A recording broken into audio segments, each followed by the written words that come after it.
Assalamualaikum warahmatullahi wabarakatuh. Tepangaken nami kula Firdausi Nuzula, kelas 11 jurusan Rekayasa Perangkat Lunak utawa RPL wonten ing SMK Negeri 1 Wonosobo. Alamat kula wonten ing Keyang Jurang, Pungengan, Kecamatan Mojo Tengah, Kabupaten Wonosobo. Kula nggadahi minat ing bidang pemrograman.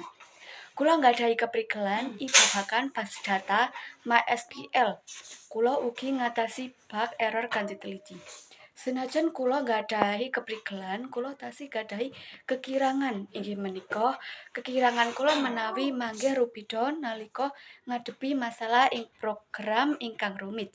Kejawi menika, kula ugi remen anggenipun nyusun jadwal proyek. Ananging menawi ewet ngadhapi kathah tugas. Nanging kula tansah nyoba ngatasi kekurangan menika kantos nglatih disiplin diri. Nilai becik ingkang kula gadahi inggih menika kesabaran lan ketekunan. Kula remen sinau babagan teknologi enggal supados saged nderek perkembangan zaman.